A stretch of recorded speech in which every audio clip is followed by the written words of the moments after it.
घने जंगलों और ऊंचे पर्वतों से घिरे अमरवन नाम के राज्य में एक गरीब लेकिन ईमानदार युवक रहता था।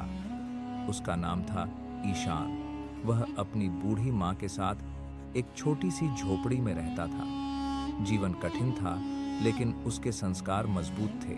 उसकी माँ हमेशा एक बात कहती थी, पुत्र, दक्षिण दिशा के काले पहाड़ के पीछे जो सूखा कुआं है, वहां रखा चांदी का कलश कभी मत छूना। ईशान ने कभी कारण नहीं पूछा, पर मन में जिज्ञासा थी। समय बीता।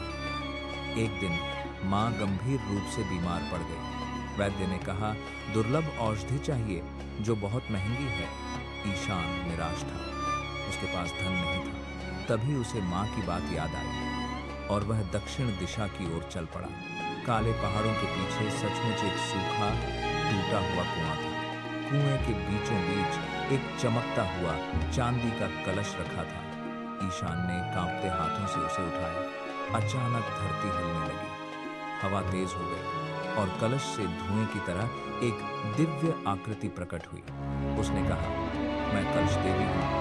यह इच्छा पूर्ति कलश है, लेकिन हर इच्छा के बदले तुम्हारी एक प्रिय स्मृति मिट जाएगी।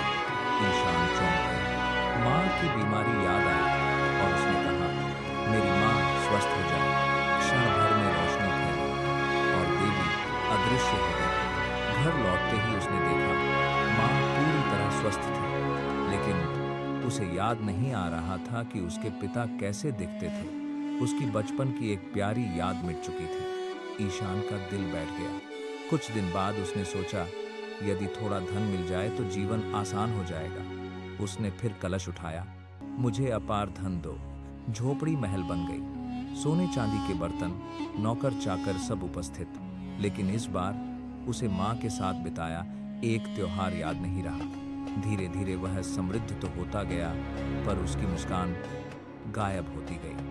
एक दिन राज्य में भयंकर सूखा पड़ गया। लोग भूखे मरने लगे। राजा भी असहाय था। ईशान के पास अन्न और धन था, पर उसके मन में अब पहले जैसी करुणा नहीं बची थी। तभी उसने देखा, एक छोटा बच्चा अपनी माँ के लिए पानी मांग रहा है।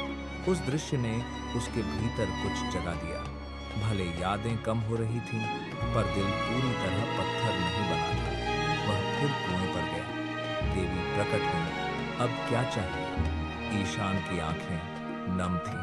उसने कहा, मेरी सारी संपत्ति चली जाए, लेकिन इस राज्य में वर्षा हो जाए और मेरी बची हुई यादें सुरक्षित रहें।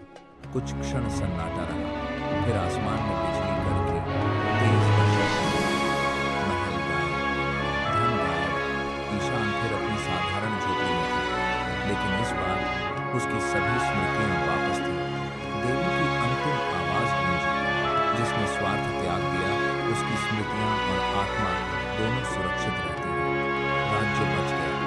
लोगों ने ईशान को सम्मान दिया।